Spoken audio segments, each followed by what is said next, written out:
Hello everyone. तो आज हम लोग आगे बढ़ते हैं। आज का जो हमारा लेक्चर है उस लेक्चर में हम लोग बात करेंगे जो फोरियर सीरीज़ है उस सीरीज़ में अलग अलग पीरियड्स हम लोग यूज़ करें तो फोरियर सीरीज़ किस तरह से बनती है। अब हम ये देखते हैं कि हम लोगों ने अपने पुराने लेक्चर्स में उसका जो पीरियड था, फोरियर सीरीज़ का जो पीरियड था वो कौन से पीरियड्स के लिए यूज़ किया था। It was from -L/2 to +L/2 इस पीरियड के लिए यूज़ किया था हम लोग, या बोल सकते हैं that is for period L। इस पीरियड के लिए हम लोगों ने यूज़ किया था हमारी फोरियर सीरीज़ को, ठीक है। बट इन एक्चुअल जब भी हम यूज़ करते हैं फोरियर सीरीज़ को तो ज़रूरी नहीं कि जो भी फोरियर सीरीज़ है सिर्फ उसका जो पीरियड जो है वो एल ही हो और वो -L/2 टू L/2 वैरी करे, ठीक है। अब मान लो फॉर एग्जांपल जो फोरियर सीरीज़ है, हमारी जो फोरियर सीरीज़ है वो फोरियर सीरीज़ क्या है, ऑफ फंक्शन फोरियर से किसी भी फंक्शन एक फोरियर सीरीज का जो फंक्शन है वो ऑफ द पीरियड, कौन से पीरियड का हो, it is of the period 2π between -π to π, ठीक है। -π टू 0 टू -π, पाई हो गया, 0 टू +π, ये इतना हो गया। अगर मान लो ये देखो ये है उसका टोटल पीरियड, अगर मैं इसको 0 मान लूँ, ये -π एंड दिस इज +π, तो टोटल डिस्टेंस यहाँ से यहाँ तक पाई एंड यहाँ से यहाँ तक पाई, तो टोटल डिस्टेंस कितना हो गया 2π का, ठीक है।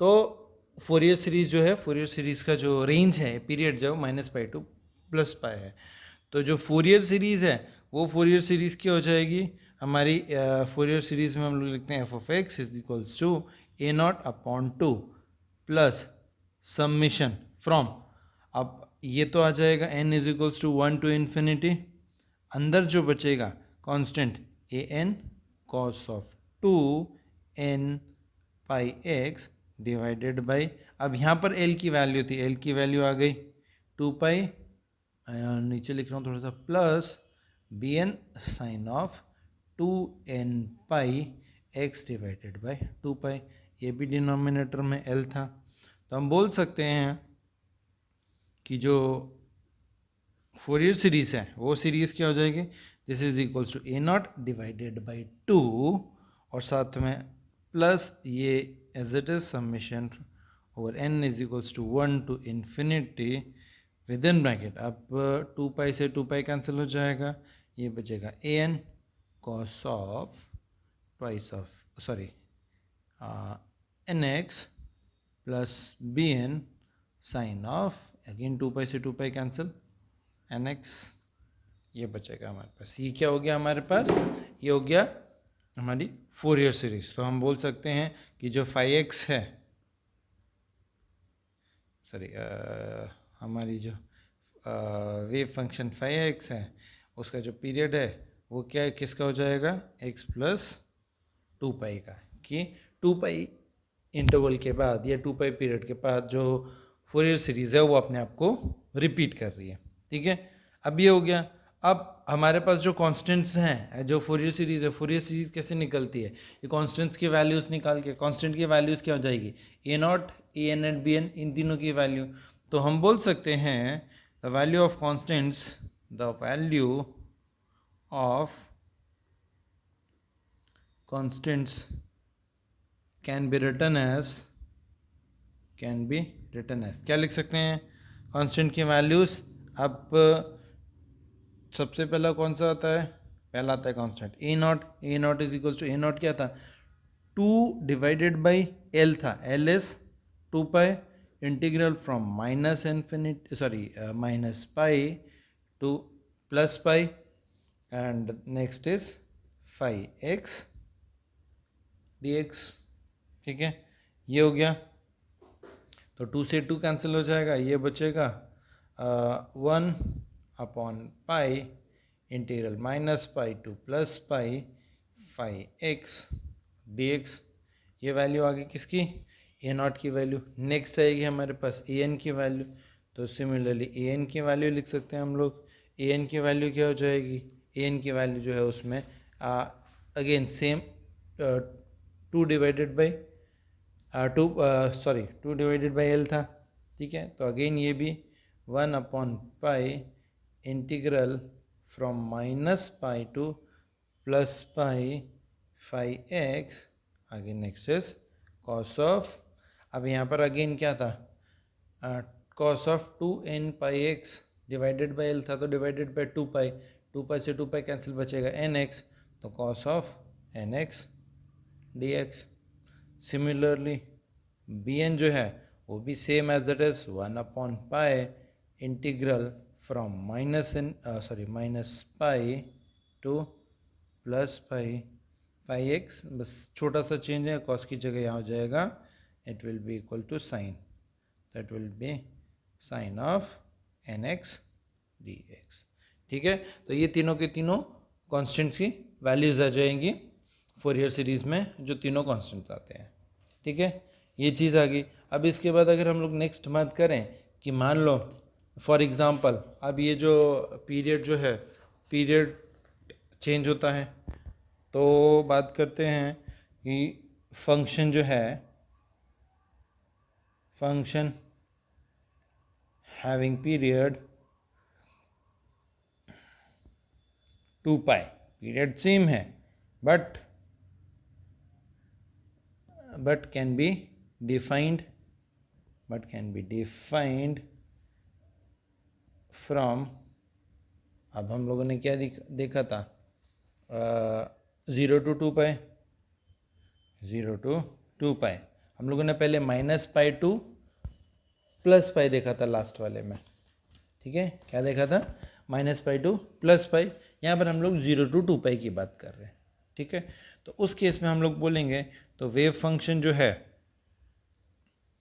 वेव फंक्शन या हमारा जो फंक्शन है, फंक्शन क्या हो जाएगा, φx is equals to phi of x + 2 pi, same, क्योंकि उस पूरे के पूरे रीजन का जो पीरियड है वो 2 पाई रहेगा, 0 to 2 पाई हो गया डायरेक्टली, ऐसे ही बताया हमको। तो वो जो है वो फ्रॉम -L/2 टू +L/2 हम लोग पहले अज्यूम कर रहे थे, तो उस केस में ये हो जाएगा 0 to 2 पाई, ठीक है। तो हमारा जो 0 to 2 पाई है वो तो यही हो जाएगा, बट इसमें जो फंक्शन जो हैं वो क्या हो जाएंगे, वो जो हो जाएंगे दैट इज़ नॉर्मल केस में अगर बात करें 0 to 2 पाई है या -पाई टू +पाई है, इस पूरे 2 पाई वाले केस में, नॉर्मल केस में सेम टू सेम हमारा वेव फंक्शन जो है वो हो जाएगा φx is equals to a0 divided by 2 plus summation of n is equals to 1 to infinity, it is an 2 pi nx divided by L plus bn 2 pi nx divided by L bracket of. Normal case में ये, उस case में जो an जो हो जाएगा, ए naught की value भी हो जाएगी सेम और an भी हो जाएगा, तो यहाँ पर an की वैल्यू हो जाएगी it is equal to 2 divided by L integral from कहाँ से -L/2 to +L/2। Normal case में अगर हम लोगों ने यहाँ पर पीरियड जो लिया है वो पीरियड जो है वो -L/2 टू +L/2 आता है, ये आ गया plus cos of 2n πx divided by L, साथ में dx, एंड bn की वैल्यू क्या जाएगी same 2 divided by L integral from -L/2 to +L/2 sine of 2n πx divided by L dx, ये आ गया, ठीक है। अब अगर नेक्स्ट बात करते हैं कि जो पीरियड है L है, पीरियड क्या है उसका L है, बट डिफाइंड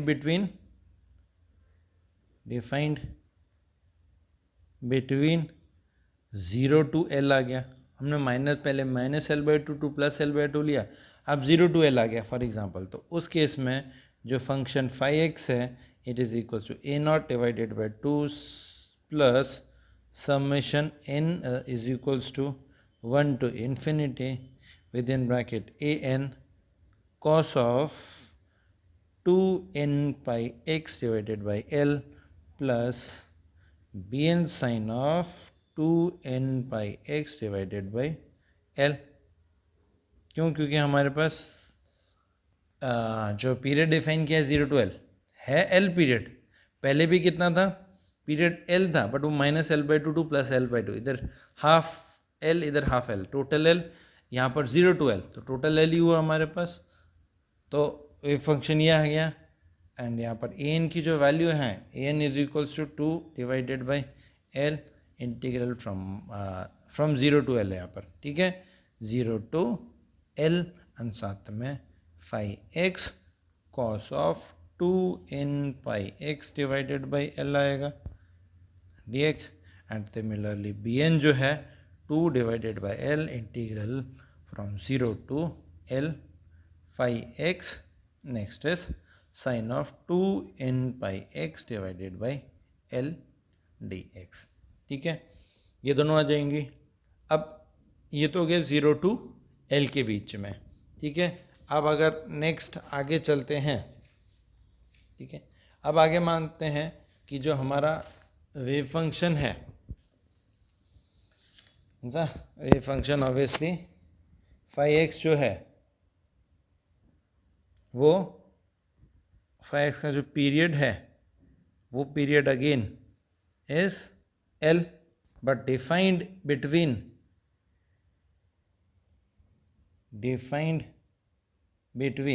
अब पहले वाले केस में मैंने इसी में पहला केस जो है उसमें हमने डिस्कस किया था -L/2 two plus L/2.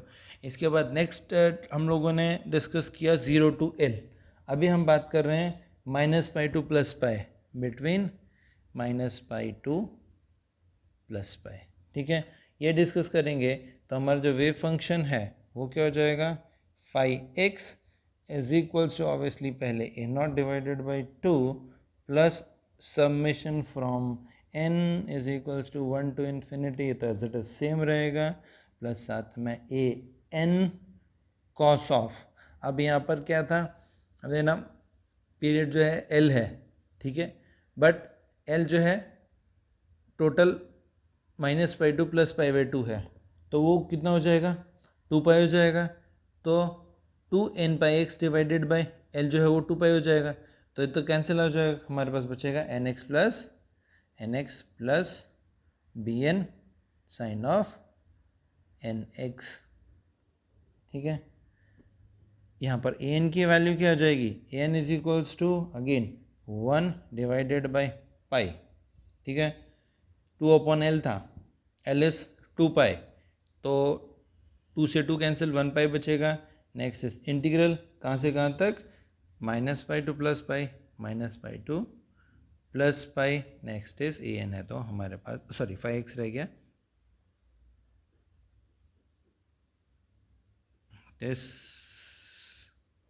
5x and साथ में cos of same nx dx आ गया. सिमिलरली bn जो होगा it is equals to 1 divided by pi integral -π to +π 5x. ये हो जाएगा sine of nx dx. Simple. Next अगर बात करें तो नेक्स्ट में जो हमारा 5x है, 5x विथ पीरियड 2π और तो एंड रेंज जो है, रेंज बिटवीन 0 to 2π हो गया. ठीक है, अब उस केस में हमारा जो 5x जो है this is equals to again a0 divided by 2 plus as it is same summation n is equals to 1 to infinity. an तो एज इट इज आएगा कॉस ऑफ, अभी ये होगा 2n pi x divided by L. L हो गया हमारे पास 2π, तो 2π cancel, अंदर इधर बचेगा हमारे पास सिर्फ nx plus bn sine of nx bracket of. ठीक है, अब यहाँ पर चेंज सिर्फ ए एन में आएगा, a n is equals to again 2/L आता है, L की वैल्यू कितनी होगी हमारे पास 2 पाई, तो 2 से 2 कैंसिल, 1/पाई बचा, ये हो गया 1/पाई integral range 0 to between 0 to 2 pi, तो 0 to 2 pi.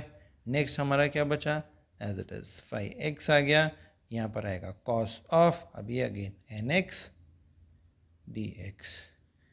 Next b n की वैल्यू जो है वो क्या आ जाएगी 1/पाई integral of 0 to 2 pi 5x, अब यहाँ पर साइन ऑफ nx dx। ठीक है, ये आ गया। ठीक है, सिंपल, कुछ नहीं। यहाँ पर जो रेंज है वो रेंज, जो भी रेंज आती है वो रेंज यहाँ पर हमारे पास इंटीग्रल में आ जाएगी, और अगर पीरियड जो है, पीरियड दैट इज यहाँ पर 2 पाई लिया, तो यहाँ पर ये जो हमारे पास जो भी वैल्यू आती है, यहाँ पर L की वैल्यू है वो L की वैल्यू सब्सटीट्यूट करेंगे। यहाँ पर 2/L था, तो L की वैल्यू यहाँ सब्सटीट्यूट की, cos 2n pi x divided by L, 2n pi x divided by L, तो वहाँ से एल कैंसिल आउट होके हमारे पास इक्वेशन आ जाएगी। ठीक है, अब आगे बात करते हैं कि ये तो होगी रेंज की। अब हमको ये पता है कि जो बोल सकते हैं कि फोरियर सीरीज़ में जो है वो जो टर्म्स जो है उनका नेचर भी हमको पता चल सकता है। ठीक है, तो हम बोल सकते हैं कि it is possible to know which term will occur in the Fourier series और नोट। ठीक है, बोल सकते हैं sometime it is possible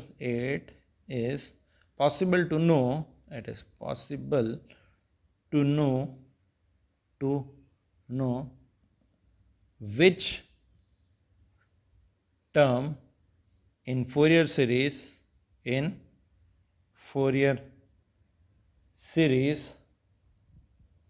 will come or not, will occur और नॉट, या ऑब्वियसली बोलते हैं विच विल अकर और which will occur in not. ठीक है, अब कहाँ से, by the nature of 5x।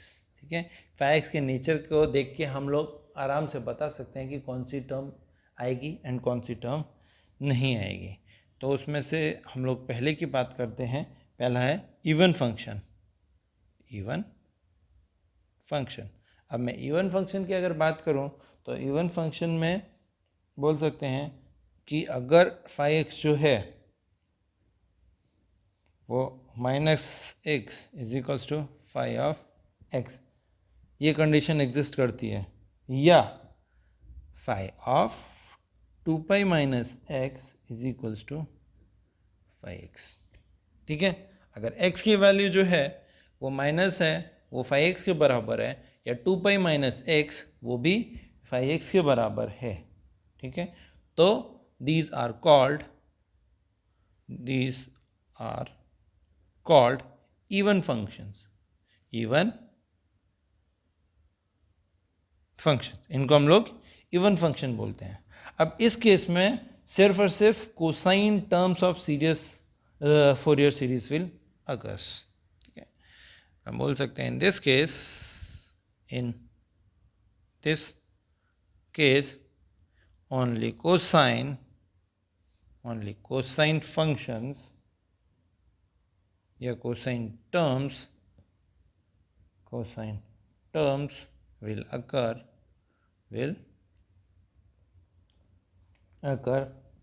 in series।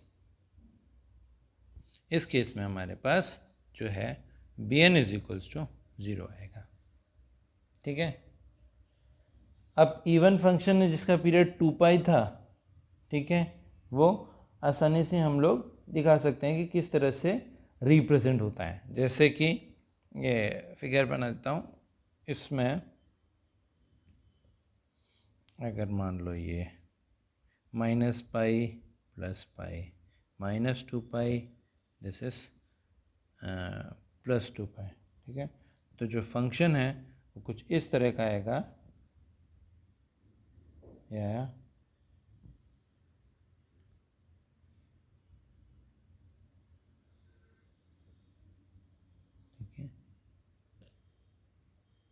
इस तरह का, दिस इज फाई एक्स, ठीक है। तो ये जो है 2 पाई पीरियड का पीरियड यहाँ से यहाँ तक, ठीक है, पूरा ये 2 पाई तक जाएगा। ये हमारे ये जो ये है ये 2 पाई है, ये यहाँ पर sorry this is minus of 2 pi and this is plus 2 pi. तो इस पूरे रीजन में तो 0 to -पाई और -2 पाई, पाई और +2 पाई, तो इस पूरे रीजन में तो यहाँ से लेके यहाँ तक या यहाँ से लेके यहाँ तक इस तरह का जो पॉसिबिलिटी है वो एग्जिस्ट करेगी, ठीक है। जो नेक्स्ट आएगा हमारा दैट इज ऑड फंक्शंस। तो इवन फंक्शंस में हमारी जो भी है साइन फॉर्म 0 हो जाएंगी और हमारी सिर्फ और सिर्फ कोसाइन टर्म्स बचेंगी। अब अगर ऑड फंक्शन की बात करें तो अगर मान लो एफ ऑफ एक्स है या फाई एक्स है, it is equals to minus of phi X. अब यहाँ पर अंदर minus X is equals to plus X था फंक्शन ऑफ, अगर मान लो यहाँ पर हम बात करते हैं phi X is equals to minus of phi X, यहाँ वैल्यू में कोई चेंज नहीं आ रहा है, यहाँ पर फंक्शन में नेगेटिव साइन की बात हो रही है। यहाँ पर अंदर माइनस ऑफ एक्स था बट यहाँ पर जो है माइनस ऑफ एक्स नहीं, minus of function of X है। अगर यहाँ पर ये दोनों बराबर होते फंक्शन तो इसको आर कॉल्ड, तो this type of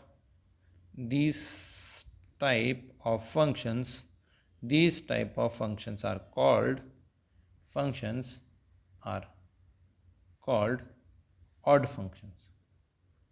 These are called odd functions, ठीक है। अब पहले वाले केस में only cosine terms will occur और इस वाले केस में only sine terms will occur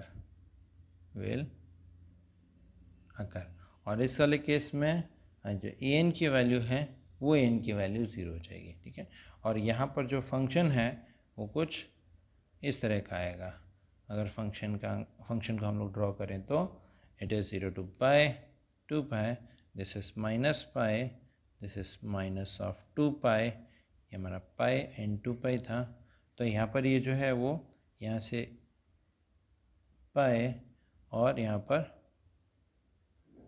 pi to 2 पाई और अगेन यहाँ पर ये 0 to माइनस पाई और यहाँ पर अगेन यहाँ पर आएगा 2 पाई टू पाई, इस तरह का फंक्शन आएगा, ठीक है। सिर्फ और सिर्फ साइन टर्म्स आएंगी, कोसाइन टर्म यहाँ वाली टर्म नेग्लेक्ट हो जाएगी, ठीक है। ये आगे अब और आगे बात करते हैं कि मान लो जो फोरियर सीरीज़ है उसका जो पीरियोडिक है वो Fourier series periodic in time है एंड उसका कोई आर्ग्यूमेंट है, ठीक है। That means phi T is periodic in function. तो उस केस में हम क्या बोल सकते हैं कि अगर मान लो फोरियर सीरीज़ है of function periodic in time, अगर मान लो हमारे पास Fourier series of function periodic in time, ठीक है। Fourier series periodic in time है फोरियर सीरीज, और कोई भी उसका जो फंक्शन है वो पीरियोडिक इन टाइम है। तो अगर मान लो एक आर्ग्यूमेंट है which has argument t, argument that means कि एक पर्टिकुलर टाइम, ठीक है, t जो है उस केस में जो हमारा फंक्शन फाई है t जो है is a periodic function with period t, ठीक है। ये पीरियड होगा एंड उसका पीरियड t होगा एंड साथ में हम बोल सकते हैं कि phi of t plus capital T is equals to phi of small t, ठीक है। ये function phi of T that is equal to phi of T plus capital T. तो उस केस में जो फंक्शन है फाई ऑफ टी वो क्या हो जाएगा, it is a naught divided by 2 plus summation from is equals to n from n is equals to 1 to infinity a n cos of n omega t plus submission, again bracket open कर दिया या बंद करते तो ये हो जाएगा A N plus साथ में b n sine of n omega t, it is n omega t. ये आ गया। उस केस में जो ए एन की वैल्यू है that is equal to 2 divided by t integral from 0 to t phi t cos of n omega t d t, ये आ जाएगा। एंड बी एन की वैल्यू क्या आ जाएगी, that will be equal to 2 divided by t integral from 0 to t phi t cos की जगह आ जाएगा sine of n omega t d t, ठीक है। और हम बोल सकते हैं यहाँ पर जो फोरियर ट्रांसफॉर्मेशन जो थे, फोरियर ट्रांसफॉर्मेशन किस तरह से हम लोग करते हैं, phi of t is equals to, या इसको हम लोग कॉम्प्लेक्स फॉर्म में जो लिखते हैं फोरियर सीरीज को, phi t is equals to 1 divided by under root of 2 pi integral from minus infinity to plus infinity g omega e raise to power i omega t d omega.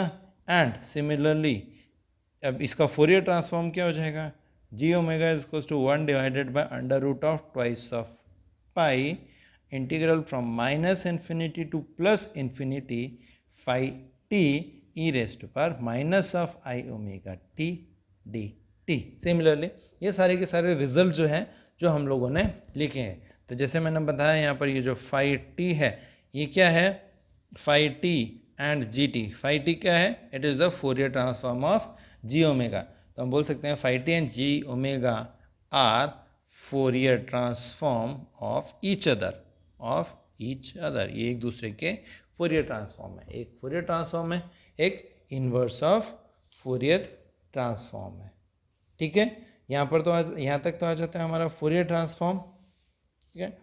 अब ये तो थे, ये important results थे, ठीक है, कि किस तरह से अगर हम लोग पीरियड को चेंज करते हैं, ठीक है, अगर पीरियड चेंज करते हैं तो किस तरह से फोरियर सीरीज में चेंज आता है, क्योंकि हम लोग जो लेके चलते सिर्फ minus L by two two plus L by two, ठीक है, रेंज यहाँ पर एंड पीरियड टोटल एल का था। अगर मान लो उसका पीरियड चेंज करते हैं या रेंज चेंज करते हैं तो फंक्शन किस तरह से चेंज होता है और हमको किस तरह से फोरियर सीरीज देता है, किस तरह से फोरियर ट्रांसफॉर्म आता है, ठीक है। अब चलो यहाँ पर हम लोग कुछ क्वेश्चंस देखते हैं किस तरह से फोरियर सीरीज आती है, ठीक है। तो पहला क्वेश्चन हम लोग देख रहे हैं यहाँ पर, ठीक है, let the question number first. अब क्वेश्चन नंबर फर्स्ट क्या बोलता है, obtain a Fourier series for a function shown. अब हमारे पास एक फिगर दिया हुआ है या डायग्राम दिया हुआ है, ठीक है, उसमें इस तरह से जो है फंक्शन दिया हुआ है या ग्राफ है, ये आ गया, ये आ गया इधर ऐसे, जैसे 0 पाए 2 पाए 3 पाए 4 पाए 5 पाए एंड सो ऑन। यहाँ पर क्या गया, ऑब्वियसली माइनस पाई माइनस 2 पाई, इस तरह से आता है। अब क्या है, इस फंक्शन के लिए हमको क्या निकालनी है, फोरियर सीरीज निकालनी है इस फंक्शन के लिए। अब यहाँ पर फंक्शन जो है फॉर फंक्शन फाई एक्स, ठीक है, यहाँ पर पीरियड क्या हो जाएगा, पीरियड क्या हो जाएगा, जितने टाइम के बाद वो रिपीट हो रहा है, यहाँ से ये 0 टू पाई, ठीक है, एंड फिर अगेन वापस यहाँ से यहाँ तक। तो बोल सकते हैं 0 से 2 पाई, फिर यहाँ से ये गया, यहाँ से ये पूरी एक साइकिल कंप्लीट हो रही है, ठीक है। तो फंक्शन इज 2 पाई, ठीक है। अब इसमें क्या है कि जो यहाँ पर जो फंक्शन फाई एक्स हैं वो सिर्फ एक पीरियड के लिए ही है, पर जो पीरियड फंक्शन जो है उसमें हम लोग क्या बोलते हैं, इंटायर रीजन में एक फंक्शन के लिए ले लें और इंटायर रीजन के लिए हम लोग निकाल सकते हैं, ठीक है, बाय सिंपल रिपीटिशन। अब बोलें कि वो एक पीरियड के लिए है, तो हमारे पास फंक्शन जो आएगा, हमारे पास फंक्शन 5x जो है दैट इज इक्वल्स टू 0। 0 किस केस में आएगा? 0 जब हमारे पास जो है वो x जो है वो माइनस पाई के बीच में रहेगा। और इसकी वैल्यू 1 कब है? जब वो 0 और पाई के बीच में है। ठीक है, 0 से माइनस पाई फंक्शन है यहाँ पर? नहीं, 0 है। 0 से पाई के बीच में फंक्शन की वैल्यू 0 है। And 0 to minus pi and 0 to plus pi की अगर बात करें तो फंक्शन की वैल्यू जो है वो मैक्सिमम 1 है। ठीक है, तो हम बोल सकते हैं कि we can find a n, so the value of a n, so the value of a N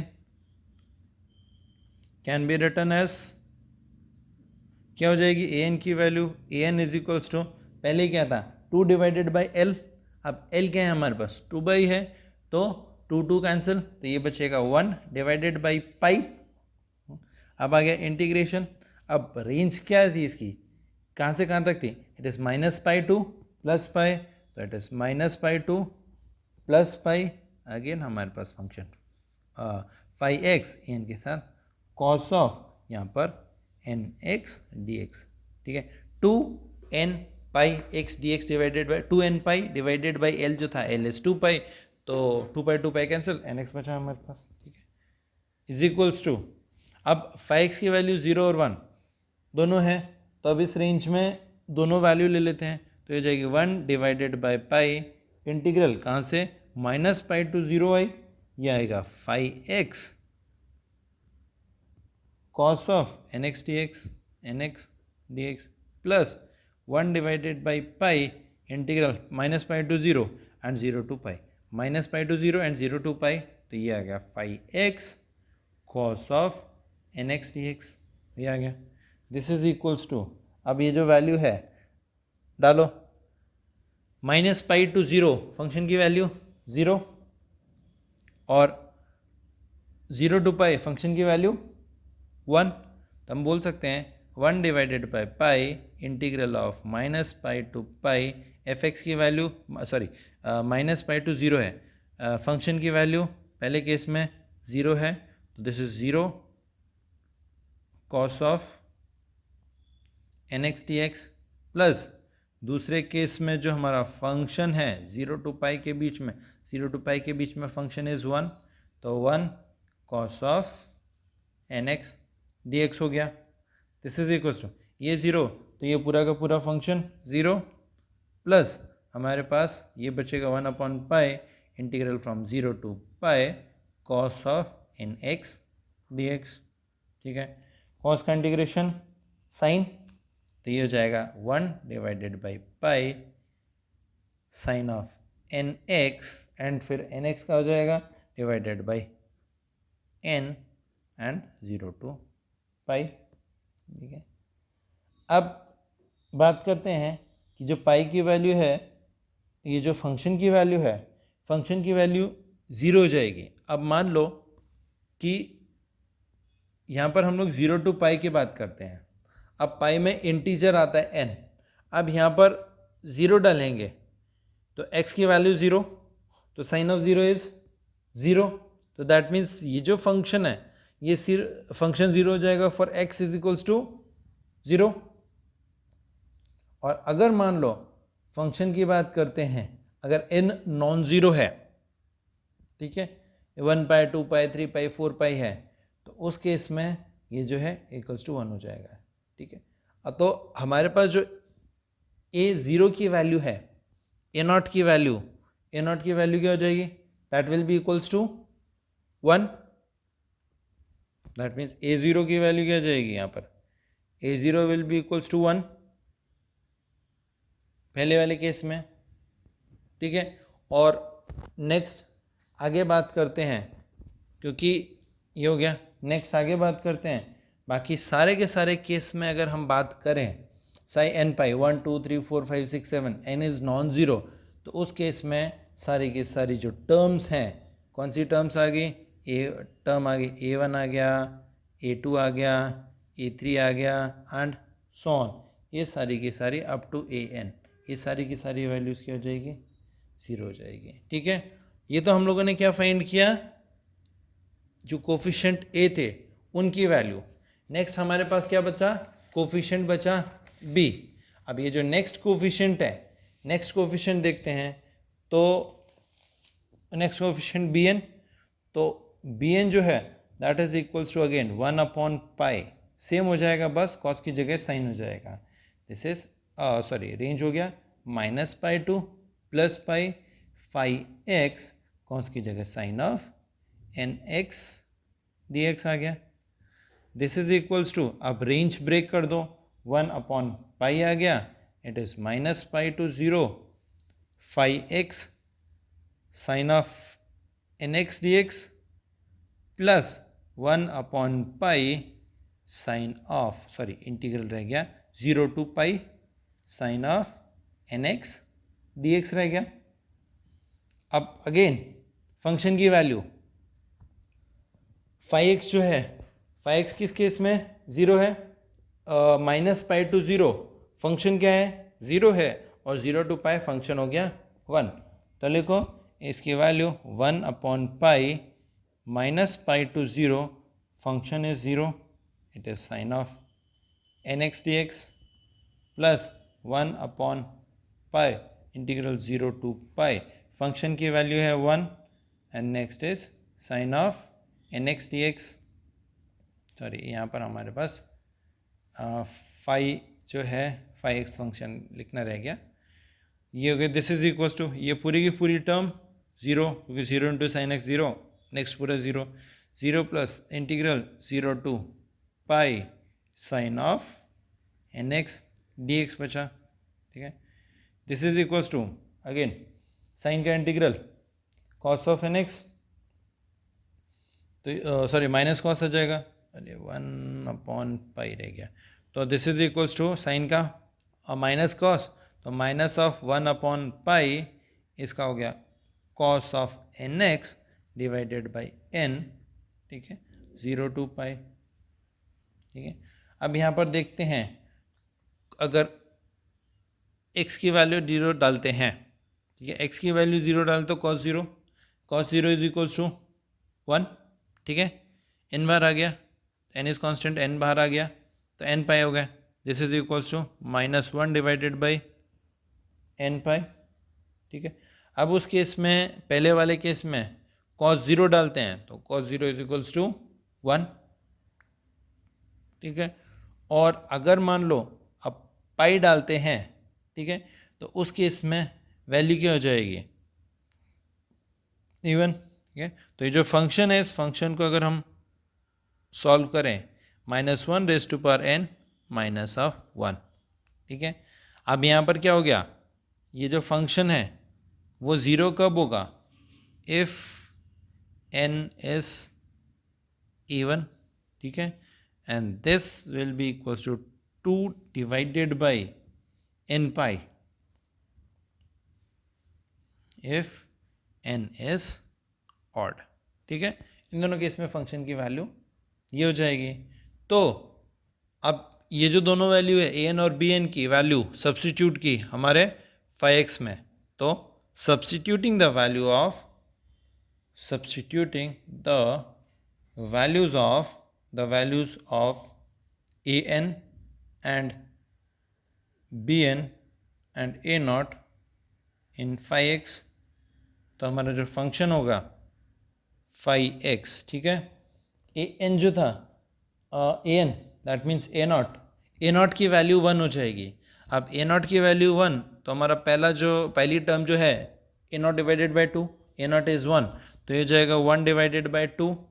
ठीक है, प्लस नेक्स्ट हमारा 2/L, तो 2/L तो ये हो जाएगा हमारा 2 डिवाइडेड बाई पाई, एंड अंदर ब्रैकेट में हमारे पास अगर फंक्शन देखें तो फंक्शन हमारे पास किस तरह से चेंज होंगे, पहले हो गए किस में a1 a2 a3 up to an। ठीक है, तो ये जो वैल्यू है फाई एक्स, इस वाले केस में ये हो जाएगी sine of x divided by 1 plus sine of 3x divided by 3 plus sine of 5x divided by 5 plus इस तरह से सो ऑन। ठीक है, तो इस तरह से हमारा ये जो वेव फंक्शन आएगा। ठीक है, क्यों? क्योंकि यहाँ पर a वाली टर्म तो है वो सारी की सारी जीरो हो गई। हमने ये देखा था कि जो a0 की वैल्यू है बस वो 1 है, बाकी a1 a2 a3 a4 up to an सारी ज़ीरो, तो ये वाली टर्म ज़ीरो। हमारा जो फंक्शन आता है, फंक्शन में जो फोरियर ट्रांसफॉर्म का जो फंक्शन है 5x, तो 5x में हमारा फर्स्ट टर्म जो है वो आई ये है हमारा 1/2, इसकी वैल्यू 1 प्लस ये an जो है, अब an कुछ भी आए, an में a0 जो है वो 1 आएगा, बाकी a1 a2 a3 सारी की टर्म ज़ीरो, तो ये पहली वाली टर्म ज़ीरो प्लस हमारे पास bn sine of n omega t निकलेगा। bn n sine of omega t जो है वो हम लोगों ने यहाँ से निकाला। ठीक है, तो यहाँ से ये वैल्यूज़ आएंगी। ठीक है, तो हमारा फंक्शन सिर्फ और सिर्फ साइन और साइन में ही बचेगा, बाकी रेस्ट ऑफ द टर्म जो है हमारी पहली वाली ज़ीरो हो जाएगी। तो हम बोल सकते हैं कि यहाँ पर क्या है, ये स्क्वायर वेव का फोरियर ट्रांसफॉर्म है, और ये बताता है कि किस टाइप की और किस टाइप की एसी फ्रीक्वेंसी जो है वो कंबाइन कर सकते हैं हम लोग स्क्वायर वेव बनाने के लिए। ठीक है, किस टाइप की फ्रीक्वेंसी हम लोग साइन स्क्वायर वेव बना सकते हैं। और यहाँ पर बोलते हैं फोरियर कोफिशिएंट an और bn जो है वो डिफरेंट एसी फ्रीक्वेंसीज के लिए रिक्वायरमेंट होती है। इस तरह का ये जो स्क्वायर वेव है, स्क्वायर वेव के लिए फोरियर ट्रांसफॉर्म जो है वो इस तरह का आता है। ठीक है, चलो आज के लिए ये हम लोगों ने एक एग्जांपल देखा। नेक्स्ट हम लोग नेक्स्ट लेक्चर में कंटिन्यू करेंगे हमारा। Thank you.